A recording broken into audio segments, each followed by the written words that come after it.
Bonjour à tous par avance. Un direct que je voulais faire ce dimanche de la Toussaint.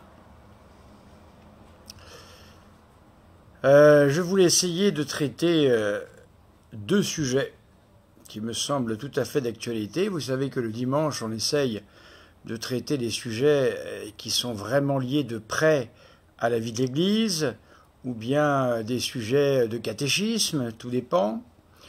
Aujourd'hui, bien que j'ai déjà fait une vidéo, il me semble important de redire un certain nombre de choses pour, disons, préciser ma manière de voir, préciser ma pensée par rapport à un sujet qui est très important. Il s'agit bien évidemment de celui qui, dans la chrétienté, est au sommet et à la tête de l'Église, le pape. D'autre part, je sais que certains d'entre vous, peut-être, sont tout à fait favorables et entendent d'une oreille intéressée, Monseigneur Vigano. Donc ce sont les deux thèmes que j'ai choisis pour aujourd'hui. Je veux bien recevoir toutes les questions que vous souhaitez. Encore une fois, ce que je vais vous dire...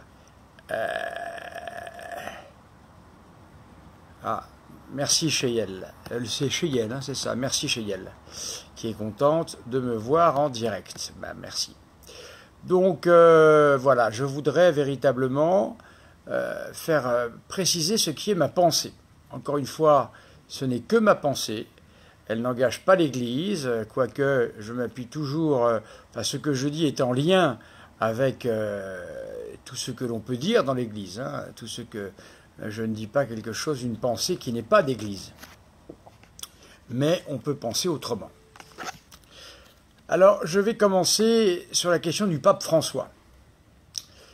Évidemment, vous savez que j'ai réagi avec une certaine véhémence, et je le ferai encore si c'était le même jour, sur la déclaration du pape concernant les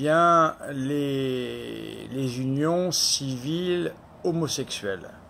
Alors, je ne ferai pas je réponds pour Yoman, je ne ferai pas la vidéo avec Farida, car normalement elle était prévue pour hier.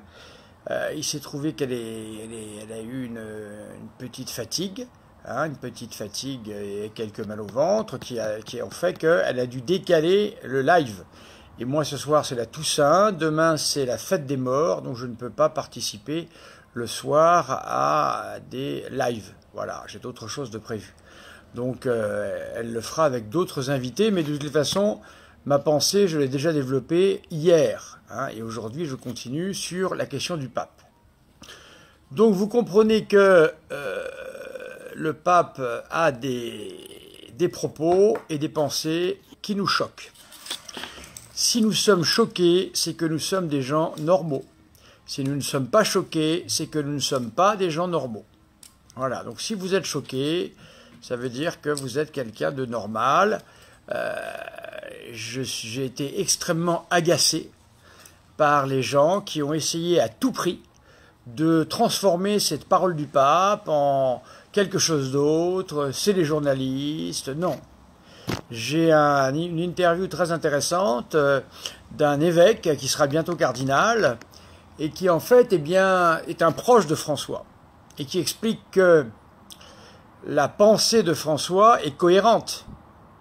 Il avait sorti un texte qui s'appelait Amoris Laetitia, dans lequel déjà il y avait cette pensée qui était explicitée. Donc ne cherchons pas à trouver des excuses, ne cherchons pas à dire que la traduction n'est pas bonne. Non, non, non, non, non, non, non. Ce que le pape a dit, il l'a dit. Ce que vous avez compris, vous l'avez compris. Alors, maintenant, il faut expliquer ce pourquoi le pape parle comme ça. Ça me semble très important. Alors, vous savez que pour penser bien, il faut penser avec nuance. Je suis totalement opposé à ceux qui pensent sans nuance. Alors il y a deux écueils. Le premier écueil, c'est ce que je viens de vous dire. Ah ben le pape, non, non, il est toujours très bien, et pas de problème. Hein. Ce qu'il a dit, c'est que vous avez mal compris la traduction. Non, ça ne va pas, c'est une pensée absolue qui ne me parle pas du tout. Et il y en a d'autres. Ah, le pape est un sataniste. Et de toutes les façons, ils ont tous été des satanistes. Voilà, encore une pensée qui ne me satisfait pas du tout, car il faut aller dans la nuance toujours. Là, le monde ne se comprend qu'avec nuance, jamais avec des impératifs absolus, ça ne fonctionne pas comme ça. Donc, je me propose d'expliquer, à mon avis, ce pourquoi le pape parle comme cela. Je pense que à toutes les époques où l'Église a vécu, c'est-à-dire durant 2000 ans, après sa sortie des persécutions, vous savez que l'Église a été persécutée pendant les 300 premières années, hein, jusqu'à l'édit de Nantes, eh bien, les papes, bien souvent, on a vu ça à la Renaissance par exemple, hein, on a vu ça également avec Philippe le Bel. Hein. Philippe le Bel faisait les papes à sa main, il faut le savoir. Et les papes obéissaient à Philippe le Bel. C'était aussi des traîtres dans un sens, voyez-vous. Donc, dites-vous bien que ce n'est pas la première fois qu'une chose pareille arrive. Les papes, l'Église en général, et très souvent la tentation d'aller dans le sens de son époque, dans le sens du vent, dans le sens où ça souffle. Ainsi, concernant la Deuxième Guerre mondiale, par exemple, j'ai un livre très intéressant dans lequel il est expliqué que, j'ai tous les textes, hein, en 1940, eh bien, tous les évêques de France étaient pour le maréchal Pétain, et en 1945, ils sont tous devenus gaullistes. Voilà. Donc vous voyez, les hommes d'église, en particulier, là il se trouve que c'est le pape, d'habitude les hommes d'église, vont souvent dans le sens de leur époque. Voilà, donc il faut se souvenir de ça déjà.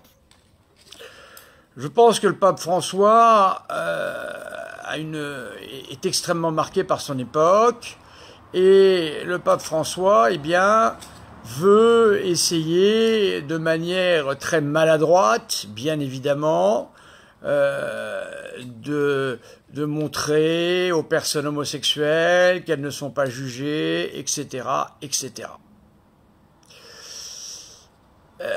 Il y a une espèce de traîtrise, hein.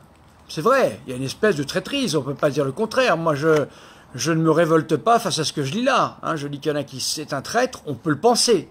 C'est tout à fait libre de penser ça, bien sûr. Car au moment où nous essayons de sortir de ce que l'on appelle eh bien, un lobby très puissant, hein, le LGBT, le lobby LGBT qui est aujourd'hui très puissant un peu partout dans le monde, eh bien, pendant que nous essayons de redresser quelque peu les choses, eh bien voilà que... Alors, je vais expliquer ça aussi. Ils s'agenouillent devant les Rothschild et les Rockefeller. Écoutez, il faut comprendre quelque chose, chers amis. N'imaginez pas que le pape est un homme omniscient qui pense tout, qui voit tout, qui connaît tout et qui veut faire exactement ce qu'il entend. Non. Le pape n'est pas moderne, hein, Bruno, hein, c'est un ringard. Hein. Non, pas du tout, la modernité n'est pas là. Hein. La modernité, j'y crois pas. Pourquoi s'agenouille-t-il? Pourquoi fait-il des bisous sur les mains des Rothschild, des Rockefeller et compagnie? Il se croit, il se prend pour Saint François d'Assise. Saint François d'Assise a embrassé la main du sultan. Saint François d'Assise embrassait la main des ennemis. Voilà. Parce que Saint François d'Assise est un saint assez exceptionnel et qui pose des actes qui, à mon avis, ne peuvent pas être reproduits, sous peine de tomber dans des choses graves. Et là, eh bien voilà un pape qui s'appelle François, c'est pas pour rien, et donc il se prend pour Saint François d'Assise. Alors il embrasse un tel. Mais je suis persuadé, moi, contrairement à ce que beaucoup de gens pensent, d'une inculture absolument lamentable et dramatique chez ce pape. Pour ce pape, je ne suis absolument pas sûr que quand vous dites Rothschild, il comprenne véritablement ce que ça veut dire. Je ne crois pas. Franchement, je ne crois pas. Je ne veux pas le défendre à tout prix, encore une fois. Hein. Je vous donne ma pensée. C'est une pensée libre. C'est pas une pensée sous pression, je suis pas sous pression quand je parle là, je parle librement. Mais je parle selon ce que je pense, je vais pas vous dire autre chose que ce que je pense. Donc voilà un homme qui, à mon avis, n'est pas un homme cultivé. Ce n'est pas un homme cultivé. Quand on habite l'Amérique du Sud, je ne suis pas sûr que l'on ait en visu direct ce que nous autres occidentaux avons en visu direct. Alors, je vais expliquer aussi le vicaire du Christ. C'est pas pour le défendre, j'essaie de donner une explication cohérente, c'est tout. Hein, c'est loin de là mon pape préféré, je puis vous l'assurer. Alors, voilà, donc il joue les Saint François d'Assise, il fait des bisous à tout le monde, il pense qu'il va imiter Saint François d'Assise, mais non, c'est une erreur. Alors, le vicaire du Christ. Vous savez que le pape a de très nombreux titres, très nombreux. Il a des titres de patriarche, parmi les patriarches, il a différents titres, dont le titre de vicaire du Christ. Les jésuites, car il est jésuite aussi, il a beaucoup de... Il a malheureusement beaucoup de...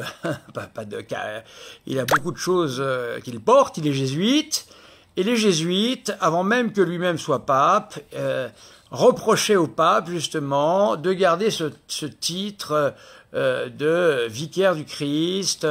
Alors, par humilité, voyez-vous, par humilité, il préférait, soi-disant, encore une fois, je ne défends absolument pas ça, hein, j'essaie de comprendre. En essayant de comprendre, il faut se mettre à la place des gens. C'est plus facile d'arriver et de dire c'est un sataniste, hein, c'est plus facile, hein, je vous assure, ça m'éviterait de faire des longs discours. Alors, je ne sais même pas ce qu'il a dit sur les Palestiniens, pardonnez-moi, je ne sais pas. Il faut que je me renseigne, il dit tellement de choses, cet homme, que je ne sais pas ce qu'il a dit sur les Palestiniens. Donc, il se prend pour Saint François d'Assise, donc il vénère un peu tout le monde, mais hélas, comme je viens de vous le dire, arrêtez de dire sur les Palestiniens, on ne va pas répéter ça 2500 fois. Je suis bien conscient du problème palestinien, soyez-en sûrs, mais c'est pas en le répétant 50 fois que je vais savoir ce qu'il a dit, puisque je ne sais pas ce qu'il a dit. Donc, les jésuites, déjà il y a très très longtemps, attention, hein, ce débat date de 50 ans, ils disaient le pape par humilité, pour pouvoir accentuer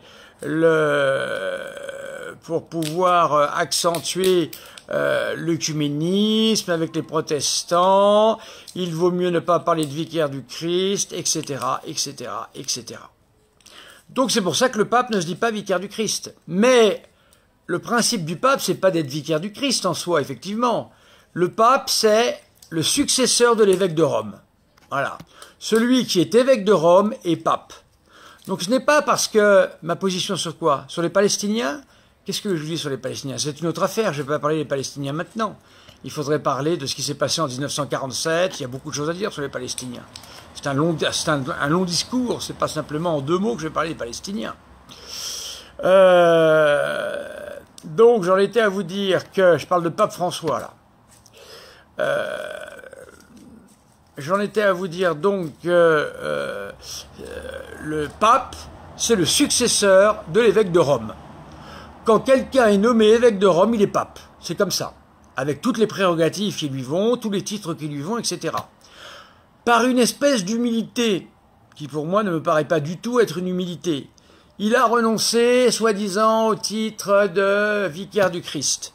Il est vicaire du Christ. Il est vicaire du Christ. Mais il ne le reconnaît pas. Mais il l'est. Il est pape. Il est pape. Voyez-vous? Il ne faut pas commencer à dire qu'il n'est pas pape. Peut-être un mauvais pape, mais il est pape. Voilà. Donc vous comprenez, tout ça, il faut le saisir. C'est un jésuite. Le vicaire du Christ s'explique par là. Les bisous aux pires ennemis de l'humanité. C'est Saint François d'Assise, chez une personne qui n'a pas beaucoup de culture personnelle, à mon avis, et qui ne sait même pas devant qui il fait ça. Je pense qu'il cherche la photo médiatique. La photo médiatique qui va pouvoir faire dire de lui « Oh, c'est le nouveau Saint François d'Assise ». Voilà, c'est tout. Ceux qui cherchent plus loin, à mon avis, vont aller dans des discussions inutiles et qui ne colleront pas à la réalité de ce qu'est le pape François. Voilà. C'est mon avis, hein. C'est mon avis. Je vais parler de Vigano bientôt. Voilà, les Palestiniens, eh bien les Palestiniens sont des gens extrêmement malheureux, bien évidemment. Comment dire autrement? Ce sont des gens à qui on a volé leurs terres. Comment dire autrement? Ça me paraît être une évidence absolue. Il n'y a pas besoin de faire de grandes études pour le savoir. Donc évidemment, ce sont des gens qui se retrouvent dans une situation entre les bombes au phosphore et tout ce qui leur arrive, c'est absolument dramatique. Voilà, je ne peux pas dire mieux que ça, c'est évident. Alors il a beaucoup d'ego, tout à fait Laurence, il a beaucoup d'ego. Quand à un moment donné, vous savez, il cherchait des pauvres partout. Vous vous souvenez pas de ça? Il cherchait des pauvres, il voulait donner des sandwichs aux pauvres. Pourquoi? Pour jouer une image de Saint François d'Assise. C'est un homme de communication. Il faut savoir que le pape François est un homme qui a payé très cher une femme de communication. Je crois que c'était une femme qui n'était même pas chrétienne. Donc elle lui a dit, faites ceci, faites cela, vous verrez, ça va bien aller, c'est tout. En fin de compte, le pape François, c'est très superficiel. N'allez pas chercher des profondeurs là-dedans, ne croyez pas qu'il y a des complots, c'est faux, tout ça est faux. Voilà. Encore une fois, je ne suis pas un défenseur du pape François. Je pense qu'il y a un respect minimum dû à celui qui est pape. Voilà, minimum. Voilà, on ne peut pas dire n'importe quoi, il faut faire attention à ce qu'on dit. Macron satanique, peut-être. En tout cas, ça c'est un autre problème encore. Je parle du pape ce soir, je ne veux pas sortir de mon sujet. Voilà, donc si vous avez d'autres questions, répondez-y. Mais voilà, je pense avoir dit l'essentiel sur le pape François.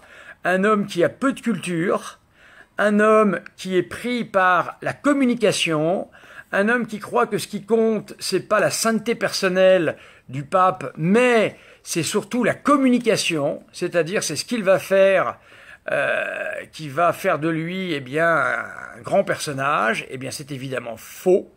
Voilà.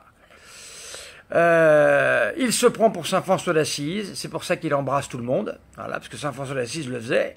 Il a embrassé la main du sultan, il a embrassé la main d'ennemis, mais c'était Saint François d'Assise. Le pape François n'est pas Saint François d'Assise. Donc voilà. Voilà. Alors le pape Tony n'est pas fait pour faire rire normalement. Le pape est là pour gouverner l'Église. Voilà. Il est du monde, tout à fait. À mon avis, c'est la chose qu'il faut dire. Il est du monde. Il cherche à plaire au monde. Voilà. Il pense que l'Église va se faire bien voir comme ça. Vous avez des psychologies de personnages comme ça. Louis XVI était comme ça. Louis XVI voulait plaire au peuple. Vous avez vu comment est-ce qu'il a fini? Voilà. Donc, la fonction du vicaire du Christ, mais tout ça, ce sont des titres qui sont des titres honorifiques.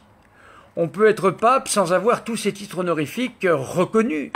Encore une fois, le pape, c'est d'abord le vicaire du Christ. Non, c'est d'abord l'évêque de Rome. C'est-à-dire que dans la tradition catholique, celui qui est élu comme étant l'évêque de Rome est le pape. Tout le reste, ce sont des titres. Des titres. Voilà. Il est aussi, comment on appelle ça? Il a le pontificat suprême de Constantinople, il a le pontificat suprême de Rome, il a des titres, il en a plein. Voilà. Alors, il a choisi de remettre celui-là en cause parce que ce sont les jésuites qui l'ont poussé là. Voilà. Donc ne cherchez pas ailleurs, je vous assure, vous vous tromperiez. Vous vous tromperiez gravement. Donc c'est un homme qui n'a pas beaucoup de culture, certainement pas la culture occidentale que nous avons. C'est un homme qui se prend pour Saint François d'Assise, je pense. C'est un homme qui croit que la communication suffit pour pouvoir être un bon pape. Voilà. Et tout ça, évidemment, ce sont des erreurs capitales. C'est un homme qui est du monde. Donc évidemment, il est très proche des personnes homosexuelles, bien sûr, puisque c'est la mode en quelque sorte. C'est la mode. Il suit la mode. Je vous expliquais le cas de Paul IV, le pape qui a fait le Concile de Trente, contre toute attente, était un pape qui était de son temps. Qu'est-ce qu'il faisait?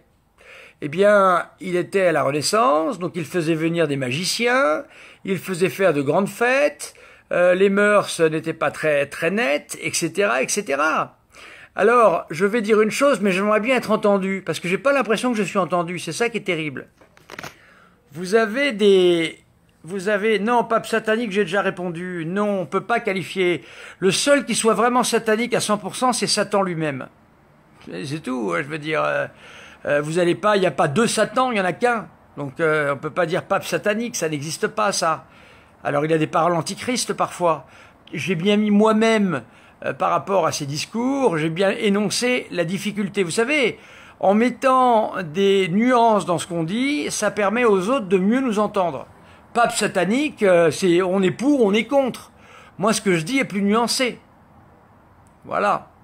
Donc, j'avais expliqué moi-même que il a des propos qui sont contraires au catéchisme de l'Église catholique. C'est catastrophique. Vous l'imaginez bien que c'est catastrophique.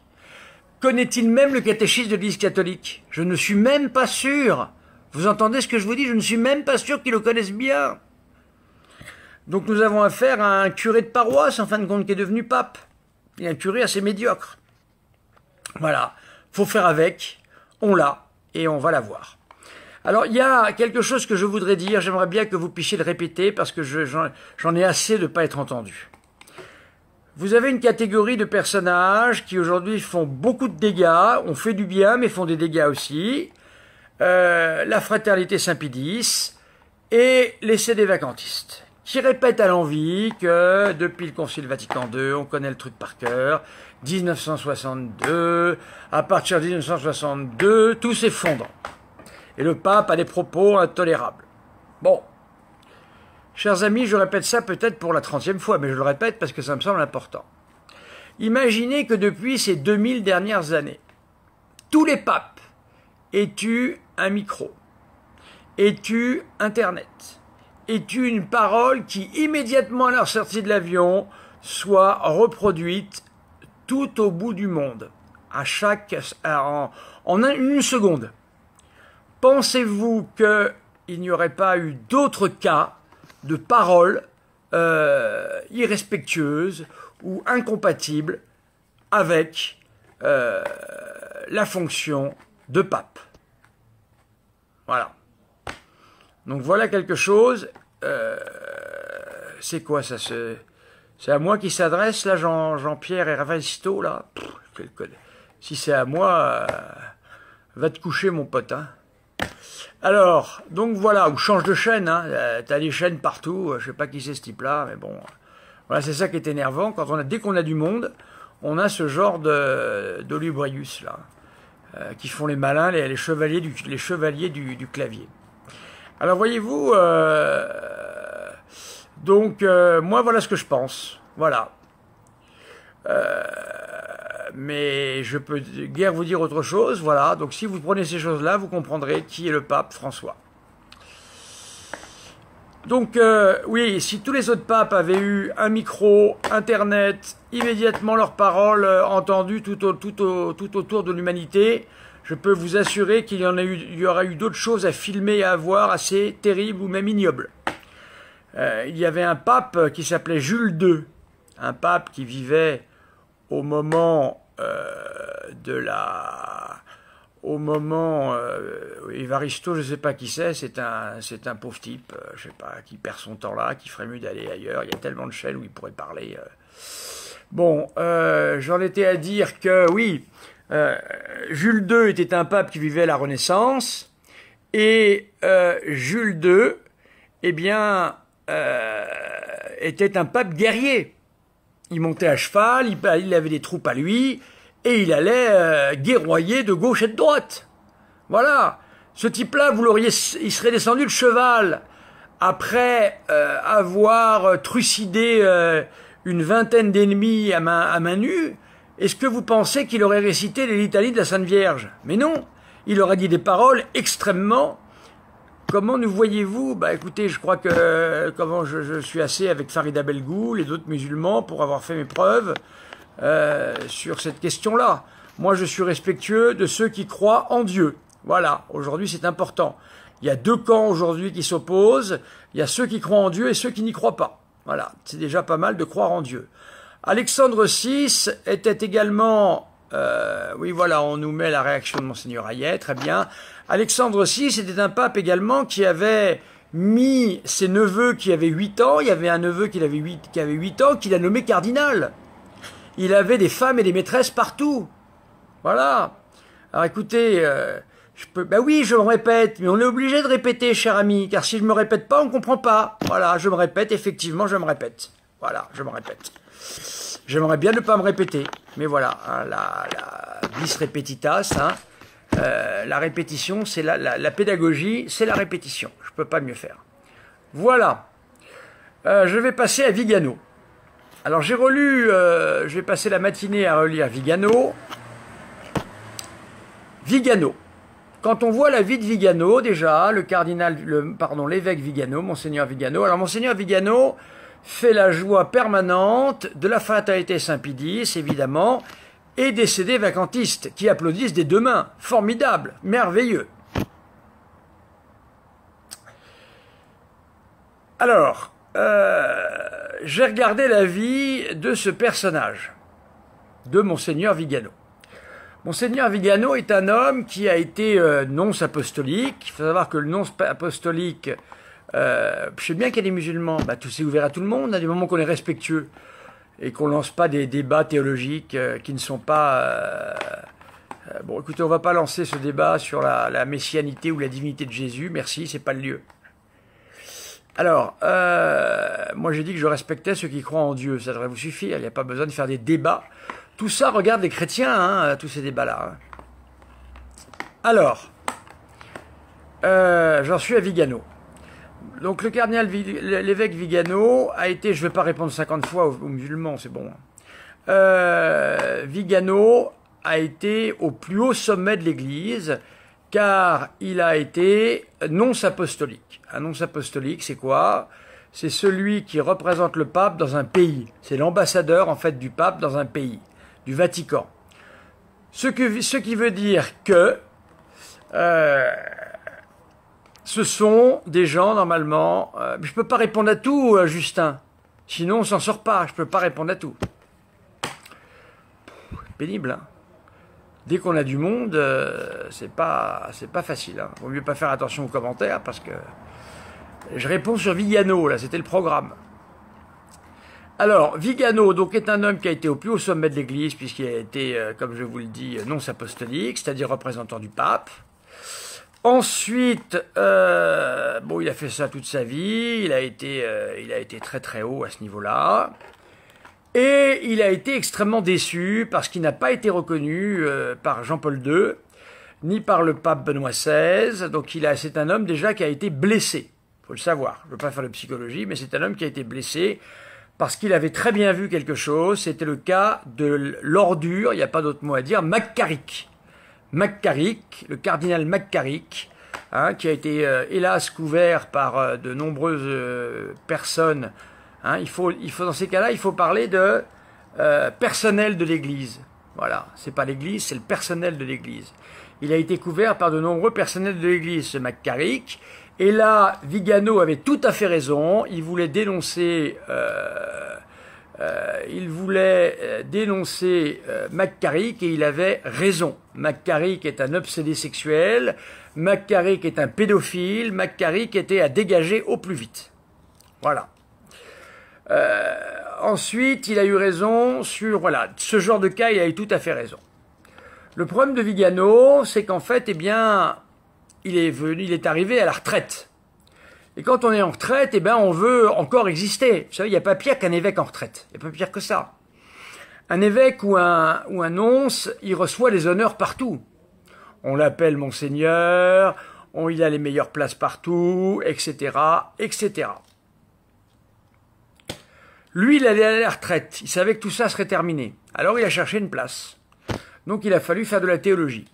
Alors, ce que je reproche à Vigano, moi, il y a une seule chose que je reproche à Vigano. La seule chose que je reproche, c'est qu'il a dit textuellement que Benoît XVI, par sa politique, nous a envoyés dans des erreurs dans lesquelles nous ne sortirons jamais. Eh bien là, je ne suis absolument pas d'accord avec ça, car le pape Benoît XVI avait commencé ce que l'on appelle la continuité, hein, c'est-à-dire de parler selon la continuité du dogme catholique. On appelle ça, le nom ne me vient pas maintenant, mais c'est un nom un peu compliqué, donc c'est pas forcément important de vous le dire. Hein, la continuité, l'herméneutique, c'est ça, l'herméneutique de la continuité. C'est-à-dire que si vous commencez à faire une guerre entre les catholiques, en commençant à dire eh ben voilà, Vatican II, il faut rayer de la carte Vatican II, car Vatican II, eh bien, c'est un concile hérétique. Vatican II, il faut stopper Vatican II, etc., etc. Donc vous voyez, en tenant des paroles pareilles, qu'est-ce qu'on fait? Ben, on donne raison à la Frater Saint-Pie X. On donne raison herméneutique, oui. On donne raison également aux sédévacantistes qui applaudissent des deux mains. Enfin, quelqu'un qui parle pour nous, c'est merveilleux. Monseigneur Vigano nous dit que le Concile Vatican II, c'est lui le responsable de tout. Chers amis, pardonnez-moi, dans le Concile Vatican II, que j'ai lu, relu, re-relu, de toute façon, le Concile Vatican II, aujourd'hui, on s'en fiche. Moi, je ne parle jamais du Concile Vatican II. Aujourd'hui, c'est le catéchisme qui compte. Le Concile Vatican II, on le classe dans sa bibliothèque, voilà, et on passe au catéchisme. Car Vatican II, c'est difficile à lire, c'est très compliqué à lire, comme certains conciles, comme si le Concile de Trente était simple. J'aimerais, avec ceux qui me disent que le Concile de Trente est simple, j'aimerais bien les avoir à côté de moi et leur donner les passages et qu'ils me les expliquent. Voilà. Tout concile est difficile à lire. Le Concile de Trente est une merveille, c'est un joyau précieux. Mais si on n'a pas les bases pour pouvoir le lire, on n'y comprend rien. Vatican II, c'est pareil. Vatican II, Benoît XVI avait commencé à rentrer dans une voie dont il n'aurait jamais fallu sortir. L'herméneutique de la continuité. Cela veut dire, relisez la Sainte Écriture, si Jésus n'a pas voulu de pape, vous verrez. Oui, Jésus a voulu un pape, sinon il n'aurait jamais nommé Saint-Pierre, etc., etc. Je n'ai pas le temps de développer ici, mais ça pourrait être une question. Donc, voyez-vous, l'herméneutique de la continuité, c'était de dire qu'en fait, eh bien, le Concile Vatican II avait été extrêmement mal interprété par les uns, par les autres, et qu'il fallait aujourd'hui arriver à une paix. Et pour arriver à une paix dans l'Église, il fallait avoir libéralisé la messe de Saint-Pie V, ce qu'a fait le pape Benoît XVI, il a libéralisé la messe de Saint-Pie V. Il a trouvé la clé de l'énigme, en quelque sorte, en disant que, eh bien, du mystère, plutôt pas de l'énigme, pardon, que la messe est un mystère, bien sûr, et que la messe a deux formes, une forme ordinaire, Paul VI, français ou latin, et la forme extraordinaire, Saint-Pie V. Voilà. Donc, voyez-vous, la position de Benoît XVI était une position de paix, était une position de retour à la paix. Vous savez ce que veulent les chrétiens, en général? C'est être tranquille. C'est ne pas faire des guerres sans arrêt. C'est ne pas être sans arrêt en guerre contre l'autorité. Ça, c'est usant, ça fait perdre la foi et c'est terrible. Voilà. Donc Vigano nous relance là-dedans. Puisque Vigano dit que Vatican II, c'est un concile hérétique, grosso modo. Il loue les travaux de Monseigneur Lefebvre. Excusez-moi, mais Monseigneur Lefebvre, moi j'ai lu sa vie, j'ai lu beaucoup de choses. Il y a des parties, vous savez, le documentaire qui a été fait sur Monseigneur Lefebvre, si vous le regardez bien, regardez-le bien. Qui est-ce qui est loué dans de qui parle-t-on dans le documentaire de Monseigneur Lefebvre? On parle du Monseigneur Lefebvre du temps de Dakar, où il a été un administrateur absolument remarquable. Ensuite, il a fait ce qu'il a pu, mais il a subi des influences, il a une doctrine qui n'a jamais été stable, paraît-il, il serait mort sédévacantiste, ça reste à voir. Moi, je l'ai vu écrire sur le père Liberman des choses abominables. Voilà, le père Liberman il était spiritain, Monseigneur Lefebvre, avant d'être évêque, il était spiritain. Les spiritains ont été fondés par le père Liberman. Le père Liberman est un juif converti. C'est le dernier membre de la... Qu'est-ce que viennent foutre les gilets jaunes là-dedans? Moi, je sais pas. Enfin, bon, vous dites ce que vous voulez, les gars. C'est vraiment n'importe quoi. C'est dire si ça suit. Hein. Alors, j'en étais à dire que le père Liberman était celui qui avait fondé les spiritains. Monseigneur Lefebvre était spiritain. Moi, les lettres du Père Liberman, je les lis pieusement. Elles sont merveilleuses, ces lettres. C'est de la mystique exceptionnelle. Et à la fin de sa vie, c'est écrit dans la vie de Monseigneur Lefebvre, par l'évêque, un de leurs évêques, Laticier de Malray, qui dit que, eh bien, Monseigneur Lefebvre, à la fin de sa vie, disait que une partie des problèmes que nous avons dans l'Église vient de la spiritualité du Père Liberman. Enfin, c'est extraordinaire, ça. Ça me paraît, mais totalement fou. Donc, en fait, on voit que Monseigneur Lefebvre est un homme qui a essayé de lutter à sa manière contre la pagaille. Ça, on peut lui reconnaître ça, on peut pas dire le contraire. Mais c'est parti dans tous les sens. C'est parti dans tous les sens. D'ailleurs, j'ai lu l'histoire des cônes. Au début des cônes, il y avait justement, je crois, 4 groupes particuliers, dont un groupe qui était un groupe apostolique. Ce groupe ensuite, dit apostolique, eh bien, a été à l'origine de la fondation de la Fraternité Saint-Pierre. Voilà. Ce groupe apostolique s'est vite rendu compte qu'avec la Fraternité Saint-Pédis, il n'y aurait pas d'apostolat. Donc, ils ont fondé la Fraternité Saint-Pierre. Il y avait un groupe qu'on appelait les chanoines. Ce groupe était un groupe qui mettait tout derrière la messe Saint-Pie V. C'est ce groupe-là qui a gagné, en fin de compte. Hein. Voilà. Puisque le combat de la Fraternité Saint-Pédis, c'est la messe. Moi, j'ai lu leur dernier bulletin avant de partir. Je me répète, mais je le redis, vous savez, il faut quand même leur dire, avant de passer à autre chose, hein, pour que ce soit bien rentré dans la tête de chacun. Le supérieur de la Fraternité Saint-Pédis disait que quand le prêtre a dit sa messe, il a fait 90% de son ministère. Voilà. C'est très clair, ça, comme pensée. Mais c'est terrible. Moi, quand j'ai dit ma messe, j'ai fait 10% de mon ministère. Il me reste tout le reste. Où sont les œuvres de charité de la Fraternité Saint-Pédis, c'est-à-dire les patronages, où sont-ils? Il n'y en a pas un seul. Ils ne font que des écoles. Ils dorment, ils ont des écoles, ils ont tout ça, et on attend de voir autre chose. Voilà. Donc, on peut dire que Monseigneur Lefebvre a essayé de résister. C'est vrai, on ne peut pas lui enlever ça. Il a été un très grand administrateur à Dakar, on ne peut pas lui enlever ça non plus, ça c'était exceptionnel. Et ensuite, il a fait comme il a pu. Voilà. Alors, Monseigneur Vigano, aujourd'hui, a mis en marche la machine à remonter le temps et nous ramène en 1962. Voilà. Il reprend les polémiques. Donc, je pense que reprendre les polémiques aujourd'hui là-dessus est d'un intérêt extrêmement discutable. Voilà. Si l'on veut encore faire la guerre dans l'Église catholique, dans ce qu'il en reste, continuons. Mais moi, je ne pense pas que ce soit la voie. Le pape Benoît XVI nous a donné les 2 formes de la messe. Il y a de quoi calmer les esprits, normalement. Ben non, les guerres continuent avec un Vigano.